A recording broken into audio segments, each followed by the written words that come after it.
Bom dia a todos. Bem-vindo a este webinar promovido pela Apex Brasil, em parceria com o Ministério das Relações Exteriores e o Ministério de Indústria, Comércio Exterior e Serviços. Meu nome é Igor Izquierdo Celeste, sou coordenador de inteligência e de mercado da Apex Brasil e é com um enorme prazer que lhes apresento os nossos convidados de hoje.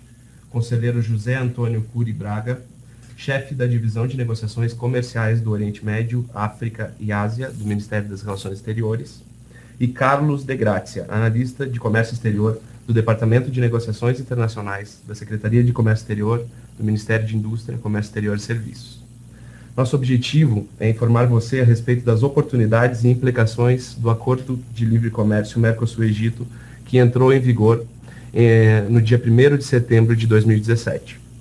A equipe da Gerência de Estratégia de Mercado da Apex Brasil considerou oportuno e relevante divulgar as oportunidades e implicações desse acordo juntamente aos empresários brasileiros, tentando trazer uma capacitação para melhor explorar a competitividade do Brasil nesse importante mercado do norte da África.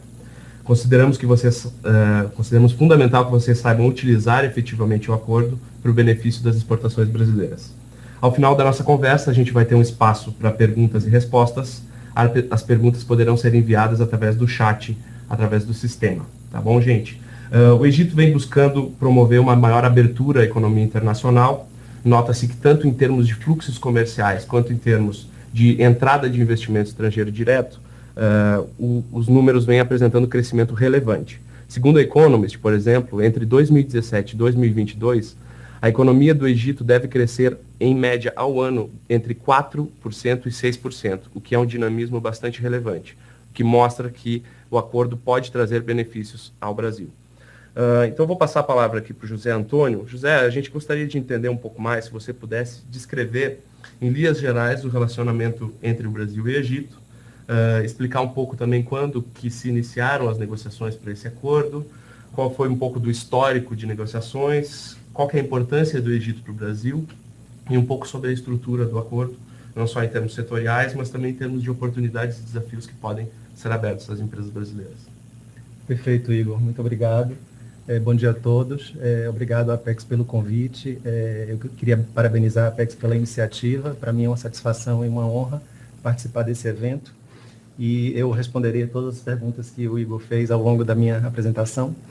E justamente começando, falando sobre a relevância do Egito para o Brasil e para o Mercosul. E para isso eu vou citar alguns dados, além dos dados que ele já citou. Mas antes de mais nada, eu acho que é interessante recordar que o Egito se encontra em uma região de passagem entre a África, o Oriente Médio e o Mediterrâneo, né? O que faz do país um dos pontos de maior importância geopolítica do planeta.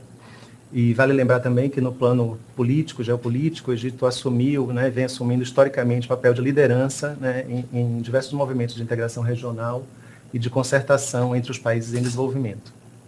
Agora vamos aos dados, O Egito hoje tem 95 milhões de habitantes, o país é o mais populoso do mundo árabe e o terceiro mais populoso da África, tem o 21º maior PIB mundial, que alcançou 1 trilhão e 200 milhões de dólares em 2016, possui o maior orçamento militar no continente africano, foram 5,4 bilhões de dólares em 2016, o que faz do país o quarto maior importador mundial de produtos de defesa, foram 2,2 bilhões de dólares em 2015. Um dado muito importante para o Brasil e para o Mercosul é que o Egito é um grande importador líquido de alimentos. 80% do consumo doméstico egípcio é atendido via importações. O país é o principal destino das exportações brasileiras para a África, e isso faz com que tenhamos o nosso maior superávit comercial com o continente africano é justamente com o Egito. E um outro dado interessante é que o Egito, em 2016, foi o segundo maior mercado consumidor da carne brasileira em todo o mundo. No que se refere a investimentos brasileiros, o Egito abriga um montante da ordem de 550 milhões de dólares, com destaques para os setores de cimento e de autopeças. E com essas informações de fundo, eu passo agora ao tema específico do nosso webinar, que é o Acordo de Livre Comércio Mercosul-Egito. As origens desse acordo remontam a um acordo quadro que foi assinado pelas partes em 2004, que lançou as bases para a negociação desse acordo comercial do qual falamos hoje. E As bases foram lançadas em 2004 e essa negociação começou a se concretizar 4 anos depois, em 2008. A primeira rodada de negociações no Cairo foi realizada e, em seguida, foram realizadas mais 5 rodadas, sendo que a última foi em agosto de 2010, em San Juan, na Argentina, onde o acordo também foi assinado, por ocasião de uma cúpula do Mercosul. Foi uma negociação que se concluiu com celeridade, né, porque foram 2 anos, praticamente, de negociações. Com a assinatura, iniciaram-se os trâmites, os processos de ratificação e, finalmente, como o Igor mencionou, o acordo entrou em vigor no dia 1º de setembro último.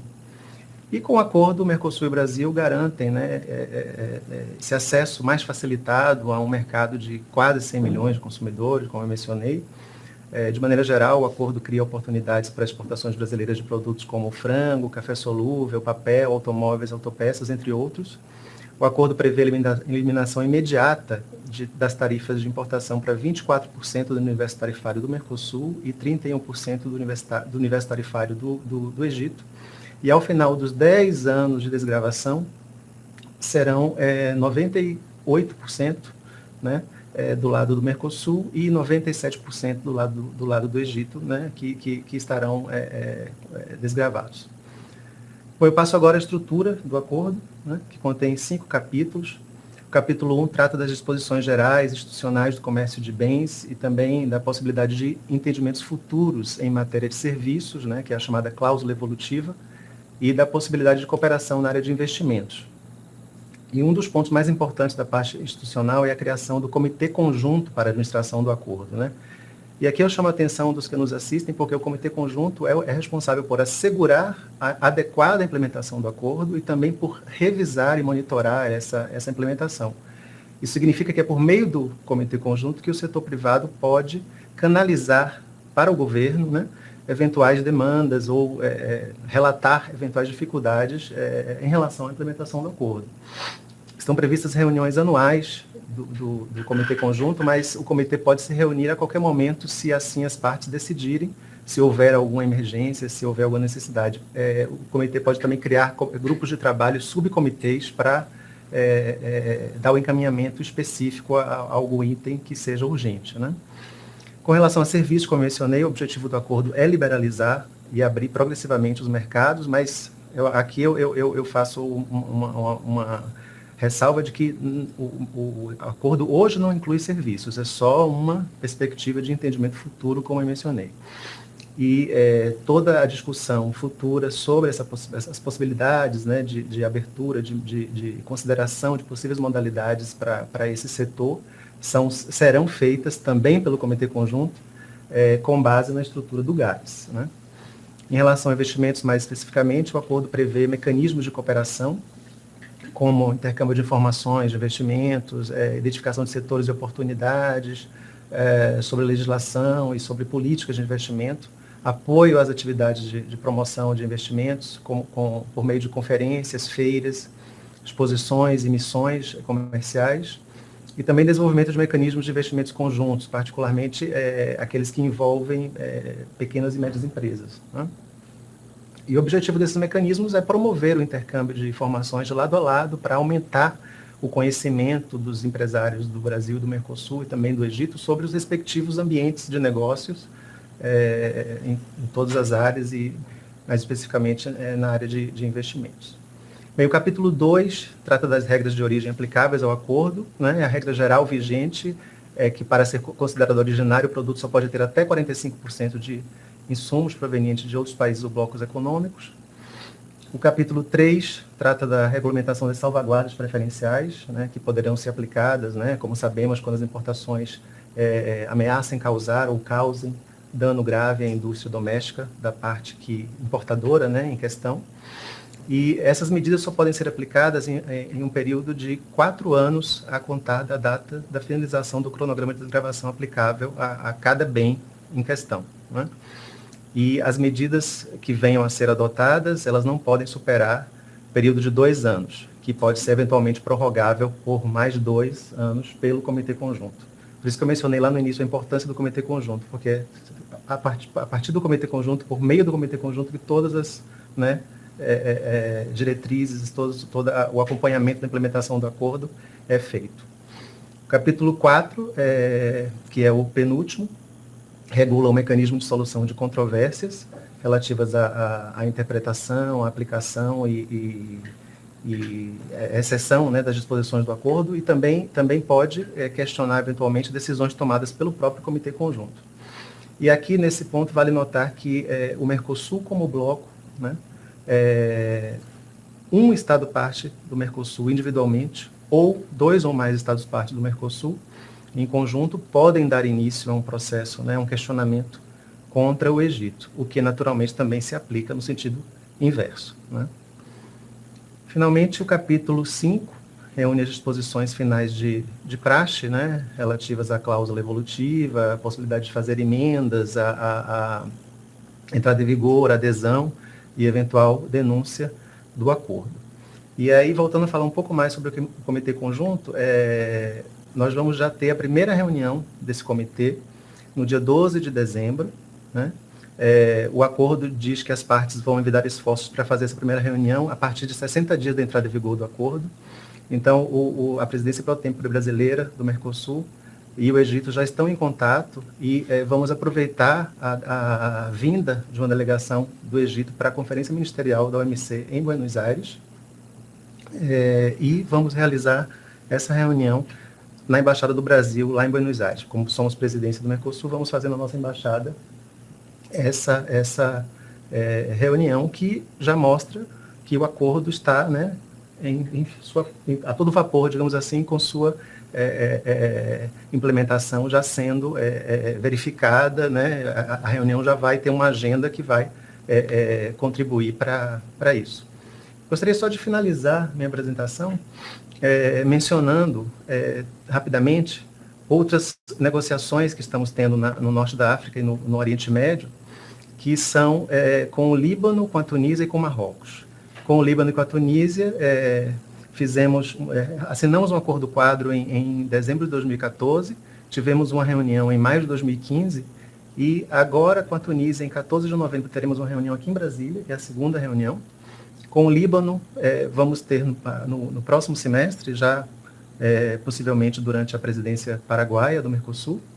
E com Marrocos, a história é um pouco diferente, porque tivemos uma primeira rodada lá em 2008, que não prosperou, né, naquele momento, mas que agora as partes já identificaram um novo interesse e vão fazer uma rodada negociadora também aqui em Brasília no dia 13 de novembro. Teremos uma dobradinha, 13 de novembro Marrocos e 14 de novembro Tunísia. Só para mostrar para o setor privado que temos ainda uma possibilidade de mais acordos na região para incrementar ainda mais o acesso naqueles mercados. Muito obrigado a todos pela atenção. Obrigado, José Antônio. É interessante que os empresários brasileiros possam acompanhar essas negociações que o Ministério das Relações Exteriores vem desenvolvendo, justamente porque são mercados com um dinamismo interessante que podem abrir mais oportunidades para as nossas exportações. Carlos, gostaria de passar a palavra para você, a gente trabalhar um pouco mais os aspectos mais comerciais e práticos do acordo. Eu queria saber de você alguns itens que podem interessar o empresário brasileiro. Então, a gente, por exemplo, assim, entender um pouco sobre o relacionamento comercial entre o Brasil e o Egito, como que está a situação atual da balança comercial, o que efetivamente pode impactar positivamente as nossas exportações do acordo, como que são as principais categorias da preferência tarifária que estão sendo acordadas e concedidas, e como é que funciona esse cronograma de desgravação que efetivamente vai aplicar as preferências tarifárias para os empresários e quais são os produtos que vão ser desgravados já imediatamente. Muito obrigado, Igor. Em nome bom dia a todos, em primeiro lugar. Bom dia, José Antônio Cury. Bom dia a todos os que estão nos ouvindo. Em nome do MDIC, eu agradeço a oportunidade e parabenizo a Apex pela promoção e pela iniciativa de ter esse evento. E agradeço também a vocês que estão aí. Espero que com essas informações que a gente esteja passando, surjam aí oportunidades, possam aí surgir oportunidades comerciais para os senhores. Bom, em primeiro lugar, então, tentando responder, o José Antônio Cury já destacou alguns aspectos, alguns dados econômicos propriamente da economia do Egito, que indicam um potencial exportador para os nossos produtos. Então agora eu vou tratar um pouquinho mais especificamente dos dados comerciais. E aí, primeiramente, falando dos dados comerciais do próprio Egito, como é que está a balança comercial do país. Né? Então, o Egito, e essa balança comercial, ela indica aí um potencial exportador para o Brasil.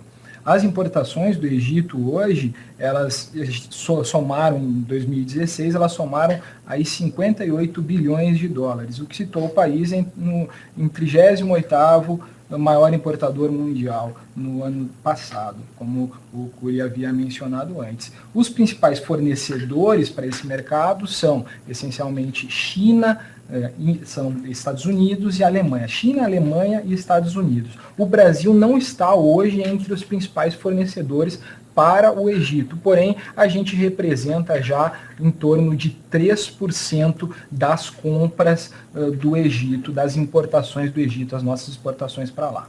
Então, pela ótica agora já do comércio exterior brasileiro propriamente, a participação, a gente percebe que a participação do Egito ainda é incipiente. Né? O Egito hoje é o nosso 36º parceiro comercial e ele ocupa a 29ª posição como mercado de destino das nossas exportações.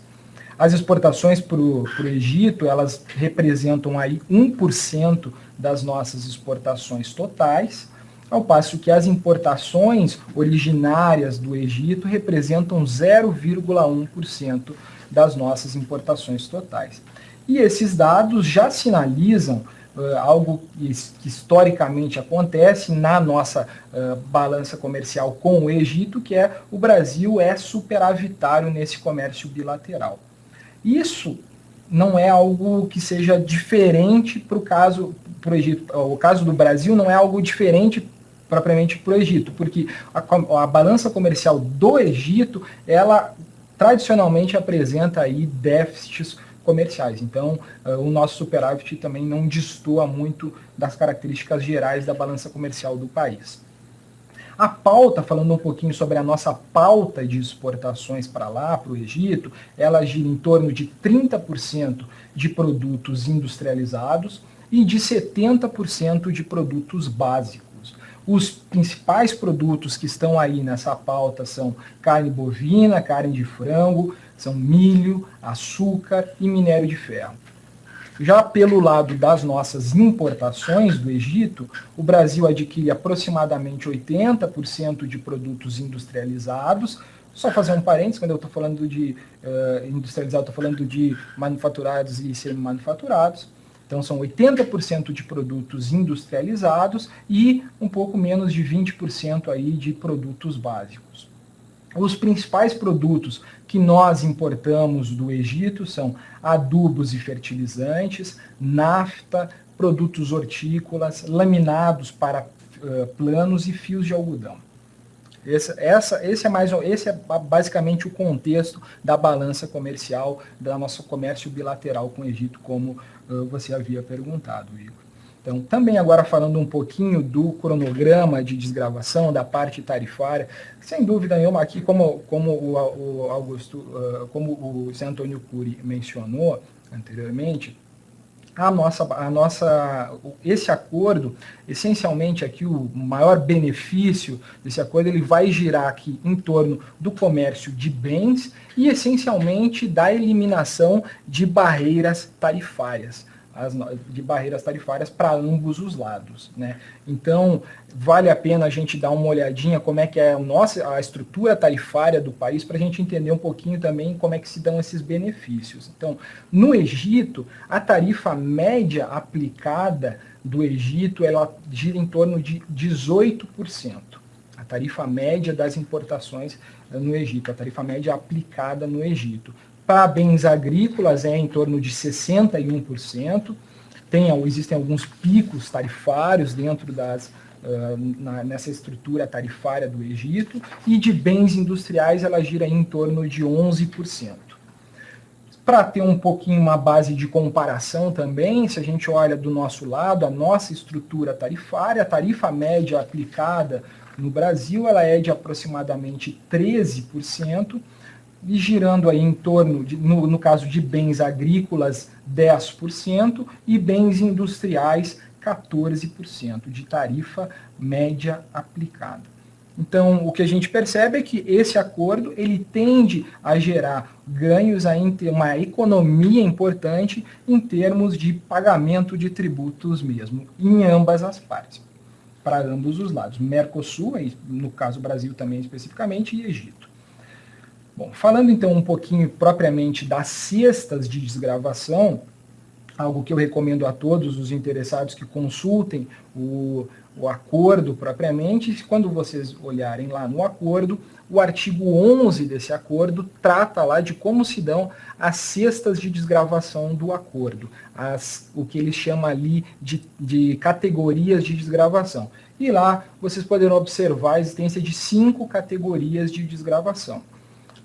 Na verdade, são 4 de desgravação e uma quinta em que vai ficar para apreciação do comitê conjunto. Então, a primeira categoria, a categoria A, é aquela em que há a eliminação imediata de todas as tarifas. Então, o imposto de importação, por exemplo, no caso brasileiro, ele vai a zero, não vai ter mais desgravação imediata já na entrada em vigor do acordo. A cesta B são 4 etapas iguais de desgravação. Então, começando também a primeira etapa na entrada em vigor. Esse ponto, a partir de agora, então a cesta B são 4 etapas iguais, a cesta C são 8 etapas iguais de desgravação e a cesta D são 10 etapas iguais de desgravação. Mas é bom destacar que em todos esses casos, na cesta B, C e D, elas já começam, desde a entrada em vigor do acordo, já começa a haver uma desgravação tarifária. Então já vai haver um desconto aí na tarifa. No caso da cesta A, imediatamente toda a tarifa vai ser desgravada. No caso das cestas B, C e D, elas vão começar a ter um desconto a partir de cada ano. São 4, no caso da cesta B, são 4 etapas iguais de desgravação. Você vai ter um desconto na tarifa de importação ano a ano. E a cesta E, então, como havia comentado, e o Cury comentou também anteriormente da importância do comitê conjunto, a cesta E justamente ela vai ser uma eventual eliminação das tarifas de desgravação para os produtos que estão hoje alocados na cesta E, nessa categoria E, elas vão ser objeto de deliberação futura aí desse comitê conjunto.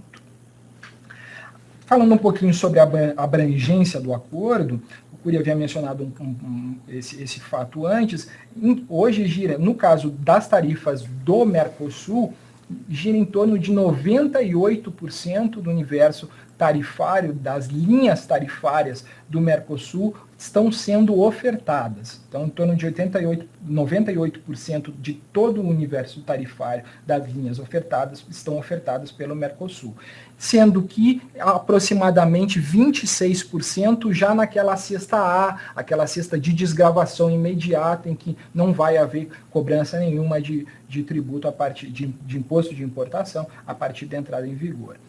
Os produtos importados, os principais produtos que hoje nós importamos, eles estão do Egito, eles estão contemplados já nessa oferta brasileira, nessa oferta do Mercosul, das cestas A até D, que são, por exemplo, adubo, como havia comentado, adubos e fertilizantes, produtos hortícolas, algodão e vestuário, etc. Do lado da oferta do Egito, então aproximadamente 97% das linhas tarifárias do Egito, aproximadamente, estão ofertadas nas categorias A a D. Então estão já ofertadas, estão contempladas no acordo, já desde a entrada em vigor vão ou ser reduzidas, ou não vai ter nenhuma tarifa, ou vai ter algum desconto nessa tarifa de importação. Sendo que 31% já com eliminação imediata dessas tarifas. Os principais produtos exportados para o Egito, em termos de cobertura, estou falando em termos de cobertura, os principais produtos eles também estão contemplados, como carne bovina, como cereais, minérios, produtos químicos inorgânicos. Agora, surgem também algumas outras oportunidades de mercado aí para os nossos exportadores, que hoje já existem algumas exportações, que já há exportadores que já exportam para o Egito, como, por exemplo, nos capítulos 84, nos capítulos 87 e 72 do SH, do Sistema Harmonizado. Então, nesses capítulos do Sistema Harmonizado, a gente já exporta para o Egito e em alguns desses casos vai ter uma tarifa aplicada lá no Egito já significativa, importante, e que vai poder sofrer alguma das desgravações a partir desse acordo. E, claro, quem não exporta também, surge aí agora, quem não exporta para o Egito, surge aí com esse acordo uma nova oportunidade de mercado, um mercado a ser pensado, a ser avaliado, para ver se é um mercado a ser explorado pelos exportadores brasileiros. Seria basicamente isso, falando então da balança comercial e das cestas, dessa estrutura de desgravação do acordo, seriam basicamente essas as informações, Igor. Muito obrigado. Obrigado, Carlos. A gente, como disse no início, teremos agora um espaço de perguntas e respostas. Enquanto a gente compila as perguntas aqui, eu já gostaria de adiantar algumas dúvidas e alguns pontos práticos que podem beneficiar o nosso empresário brasileiro nesse debate nosso. Então, a primeira delas seria como que a empresa brasileira pode comprovar a origem dos produtos aí no âmbito das regras de origem. Uma segunda pergunta seria como que a empresa pode se beneficiar do acordo na parte prática, qual o caminho para ela alcançar o benefício, qual o caminho para ela alcançar as preferências tarifárias. E uma terceira que a gente delimitou aqui foi como, caso uma empresa já tenha uma venda em andamento antes do dia 1º de setembro, quando da ratificação do acordo, a empresa ainda pode se beneficiar desse acordo? Essas seriam as 3 perguntas. José Antônio, você pode começar? Claro, por favor. Obrigado. Obrigado, Igor. Obrigado, Carlos, pela sua apresentação. Eu vou deixar a pergunta sobre regras de origem para o Carlos desenvolver um pouco mais.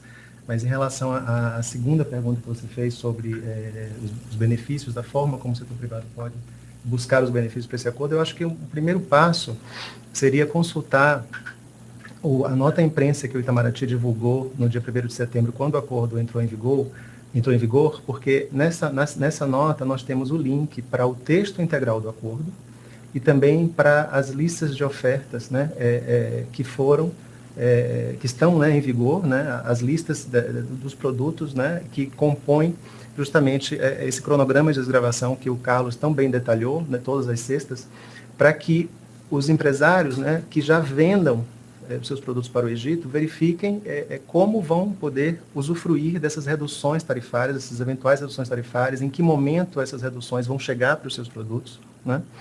E também os empresários que até hoje não têm negócios com o Egito, que verifiquem se, a partir do momento, né, em que as desgravações, né, na verdade, a partir do 1º de setembro, a primeira sexta A, já houve a desgravação imediata, que verifiquem se os seus produtos estão nessas cestas e prospectem o mercado egípcio para vender para lá. Eu acho que é o primeiro passo, conhecer bem o texto do acordo, né, desenvolver aspectos específicos de interesse para a empresa, estudar um pouco mais esses elementos e, de maneira prática e imediata, procurar essas listas que eu mencionei e verificar se o seu produto está incluído, em que momento essa desgravação chegará para o seu produto. Em relação à pergunta que você fez sobre um contrato assinado antes do 1º de setembro. Bom, cada contrato é único, né? Precisaríamos, para dar uma resposta 100% segura, obviamente, analisar esse contrato. Mas eu entendo que, caso o contrato tenha sido assinado antes, mas a entrega dos produtos, né, venha a ocorrer depois da entrada em vigor, então as autoridades aduaneiras egípcias já estarão aplicando o acordo, né, então o bem já estará gozando daquela preferência que está prevista no acordo. A não ser, como eu disse, que o contrato preveja alguma coisa diferente, enfim, mas eu acho que, de maneira geral, aconteceria dessa forma. Muito obrigado, Igor. Obrigado, José. Carlos? Pois não. Então, falando um pouquinho sobre a regra de origem do acordo, que é a primeira pergunta, O José Antônio Cury já havia mencionado um pouquinho sobre regras de origem do acordo antes. Eu vou detalhar um pouquinho, para falar alguns detalhes a mais de regra de origem, que é sempre um tema bastante importante quando a gente está falando aí de negociações comerciais, de acordos preferenciais de comércio. Então, claro que para que um produto possa gozar de preferências tarifárias, ele vai precisar cumprir com as regras de origem as regras de origem que estão previstas no acordo, né? Então, ele vai precisar ser um bem originário da outra parte, para evitar aí uma simples triangulação em que o bem venha de uma terceira parte e acabe se beneficiando, simplesmente passe por um dos países e acabe se beneficiando desse acordo. Então, por isso, as regras de origem também. Então, quando a gente fala de regra de origem, a gente costuma falar também nesse sentido de qualificação de origem, e para a qualificação de origem, o acordo ele prevê basicamente duas regras gerais, né? A primeira regra, que é a mudança de posição, ou seja, para que um bem possa cumprir a origem, ele vai cumprir a origem se o bem estiver classificado em uma posição do SH, posição do sistema harmonizado, posição, a gente está falando dos 4 primeiros dígitos do sistema harmonizado, então em uma posição diferente daquela de todos os materiais não originários que sejam utilizados na fabricação daquele bem. E uma outra regra, uma segunda regra geral estabelecida no acordo para a qualificação de origem é a regra do máximo conteúdo importado, que é de 45%. Então, nesse caso, o valor de todos os materiais não originários da outra parte, utilizados na fabricação do bem, não pode exceder 45% do preço do bem final. Então, todos os materiais não originários que sejam utilizados para a fabricação de um produto não pode exceder o 45% do bem final, não originário de qualquer uma das partes. Então, agora, fora dessa regra geral do acordo, existem também os REUs, que a gente chama, que são os requisitos específicos de origem. Para alguns casos específicos, eles estão previstos lá no anexo 2.4 do acordo, e sugiro também a todos os interessados que consultem esse acordo, esse anexo. São vários requisitos que estão previstos lá, esses requisitos específicos para cumprimento da origem do produto. Em relação à certificação de origem, ela é feita de um modo tradicional. Existem outras maneiras, mas no acordo que está previsto é um modo tradicional, que são os certificados de origem preferencial. E aí vão ser emitidos pelas entidades habilitadas por cada uma das partes, né? No caso do Brasil, essas entidades estão estabelecidas na portaria CSEX número 23 de 2011. Também sugerimos uma consulta lá para saber quem são as entidades no Brasil que emitem esses certificados de origem preferencial. A verificação e o controle da questão da origem, nesse caso, também é realizada do modo tradicional, que é via país importador. A segunda pergunta, que era isso sobre a parte de origem. A segunda pergunta, que era sobre a atuação mais prática das empresas, de como elas podem se beneficiar. Claro que existe toda uma parte de inteligência comercial, uma parte de adequação dos produtos ao mercado-alvo, de promoção comercial. A Apex aqui tem um trabalho super importante nessa área. O MDIC também tem, lá com o Plano Nacional da Cultura Exportadora, tem uma atuação na qualificação dos exportadores, entidades privadas, o MRE também tem uma atuação nesse sentido, entidades privadas também. Cerquem-se de todas as informações que vocês precisarem nessa área. O aspecto mais prático do acordo propriamente dito, o primeiro passo, sem dúvida, é o consultar se o seu produto, né, você tendo a classificação fiscal do seu produto, você consulta se ele está previsto lá no acordo, seja para importar, seja para exportar aquele produto. Então você consulta as listas, elas estão num anexo do acordo, você então consulta lá as listas de ofertas de ambos os lados. Você pode encontrar essas listas, esse acordo, no site do MDIC, www.mdic.gov.br. Você pode encontrar lá na seção de comércio exterior, negociações internacionais, especificamente na parte dos acordos em que o Brasil já é parte. Você pode encontrar lá as tabelas em Excel para fazer essa consulta, se encontra também no site do MRE, esse acordo está lá previsto, acredito que está no site da Câmara dos Deputados também. Enfim, busque em primeiro lugar isso, sem dúvida é o primeiro passo. Além disso, do ponto de vista do exportador, você vai ter que se certificar também desse ponto que a gente estava comentando agora, sobre as regras de origem. Ele vai ter que cumprir com as regras de origem do acordo, em particular aquela regra do máximo conteúdo de 45%, máximo conteúdo importado de 45%. E buscar aí também a emissão desse certificado de origem preferencial junto a uma das entidades habilitadas. Essas entidades são, por exemplo, as federações de indústrias dos estados. Nas federações de indústria dos estados em geral, elas fazem esse serviço de emissão dos certificados de origem preferencial. Consulte lá no seu estado a federação. Algumas associações comerciais também fazem a emissão desse certificado. Sugiro também a consulta à portaria CSEX número 23, que trata dessas entidades que são habilitadas para a emissão do certificado de origem. Então, além disso, depois, feito isso, tem que dar também, deve-se dar o início do regular processo de exportação. E aí via portal único de comércio exterior, acessando lá o portal Siscomex, e, enfim, antes disso, claro, tem uma emissão da nota fiscal, etc., e acessando lá o portal único de comércio exterior para efetivar aí, vendo que vai ter algum tratamento administrativo ou não, você vai fazer a sua operação de exportação e no caso da operação de importação de maneira semelhante. No caso da importação, a questão também vai ser o certificado de origem, que vai ser a verificação dele vai se dar no momento do despacho aduaneiro de importação. A última pergunta, bom, o Curi já respondeu essa última pergunta, é basicamente aquilo ali.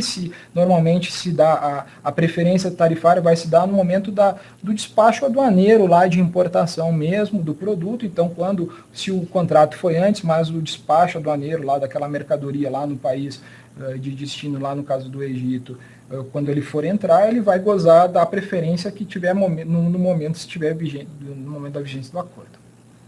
Muito obrigado. Obrigado, Carlos e José, pelos comentários bastante esclarecedores em relação a esses pontos. Eu gostaria de complementar também em relação ao portfólio de serviços da Apex para apoiar o empresário brasileiro. Hoje, a Apex Brasil disponibiliza um mapa de oportunidades comerciais que pode ser acessado para entender que tipo de setor tem as melhores chances de entrada no mercado egípcio. Ele é um bom ponto de partida para um posicionamento comercial nesse mercado. A Apex também dispõe de diversas ações para o mercado egípcio, então a gente indica que o empresário brasileiro consulte o site da Apex Brasil para acessar essas ações e eventos que estão sendo desenvolvidos no âmbito da promoção comercial. E também a Apex dispõe do escritório comercial em Dubai, que poderá também, Dubai, nos Emirados Árabes Unidos, que cobre essa região do Oriente Médio e do Norte da África, para poder apoiá-los nesse sentido. Além disso, a gente tem toda a rede de setores de promoção comercial das embaixadas nesses países, em especial no Egito, que poderá dar um apoio bastante forte para as empresas brasileiras que têm esse interesse. Então, a gente indica que também usem esses canais, além dos canais de conhecimento do MDIC e do MRE, para poder ter um entendimento melhor desse mercado. Eu tenho uma primeira pergunta aqui do público, que seria: como que as empresas brasileiras podem consultar as licitações que o Egito está fazendo e se o tema de compras governamentais está inserido no acordo? José, você poderia ajudar? Perfeito, Igor, claro que sim. Bom, o tema de compras não está inserido no acordo, mas, como os senhores sabem, nós estamos negociando acordos que têm capítulo de compras governamentais, como, por exemplo, com a União Europeia e com a EFTA, que é a Associação de Livre Comércio Europeia. E, como eu mencionei no final da minha apresentação, existe uma cláusula evolutiva no acordo Mercosul-Egito, e ela não vale apenas para serviços, que foi algo que eu desenvolvi um pouco mais, ela vale para qualquer outra área que as partes considerem interessante passar a incluir no acordo. Então, vale lembrar que o acordo foi assinado em 2010, né? Já se passaram 7 anos, quase 8, e pode ser que hoje já haja o interesse em incluir esse setor. Mas isso justamente será avaliado pelo Comitê Conjunto. Se esse interesse for manifestado, esse item pode constar da agenda da primeira reunião do Comitê Conjunto para que as partes comecem a avaliar essa possibilidade, né? Em relação a como tomar conhecimento, né, das licitações, eu não sei se o governo egípcio mantém um portal no qual divulga todas essas informações, mas com certeza a Embaixada do Brasil no Cairo, né, o setor comercial da Embaixada do Brasil no Cairo, como o Igor mencionou, e também todos os outros pontos de informação da própria PEX e do MIDIC podem ajudar o empresário a encontrar essa informação. Obrigado. Também existe outra pergunta aqui. Gostaria de saber, entre os produtos já desgravados, se estão contidos produtos do setor de autopartes, especificamente do Sistema Harmonizado 4, 8708, de uma forma geral, autopeças. Bom, teria que você falar alguma coisa? Não, bom, basicamente, de cabeça, aí realmente não tem como me recordar se ele já está contemplado. Entendo que a pergunta é em relação às nossas exportações para lá. Então, o capítulo existem, sim, o capítulo 87, não inteiro, mas o capítulo 87, sim, ele está previsto, uma grande parte, como vocês vão recordar, 97% do universo tarifário de linhas tarifárias do Egito está contemplado nesse acordo.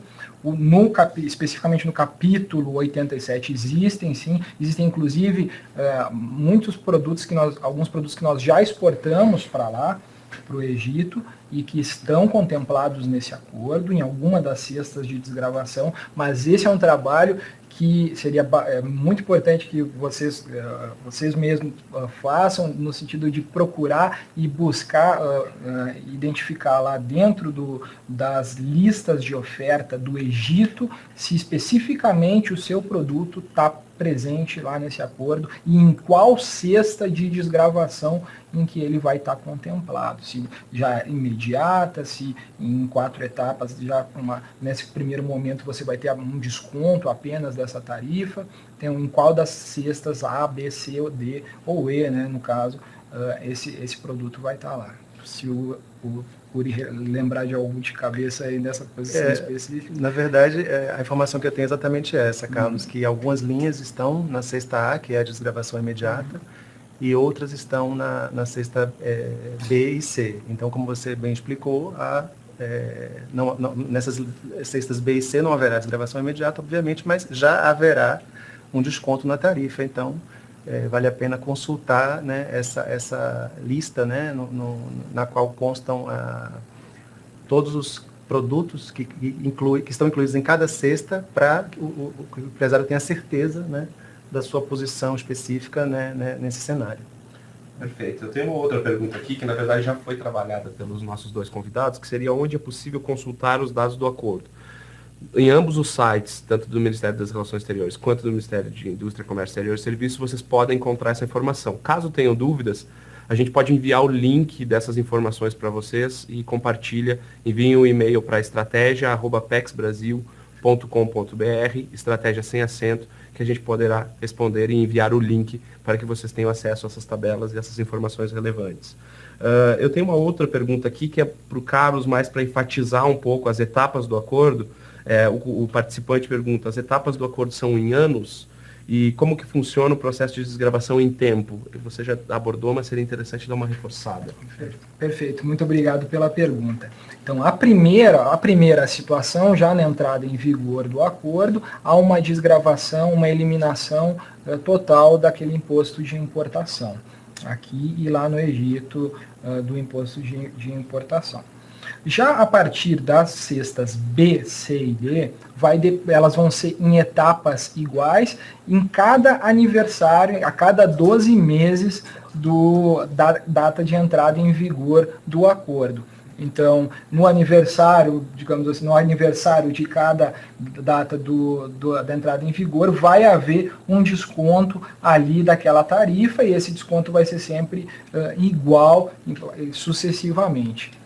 Então, no caso da cesta B, são 4 etapas iguais, começando a contar na data de entrada em vigor, uma próxima no ano que vem, uma outra e assim sucessivamente. No caso da cesta de 8, na cesta C, são 8 etapas iguais de 12 meses a cada aniversário, entrando em vigor, e nos 12 meses do ano seguinte, etc., e na sequência. E na cesta D, da mesma forma, são 10 etapas iguais, começando na entrada em vigor do acordo.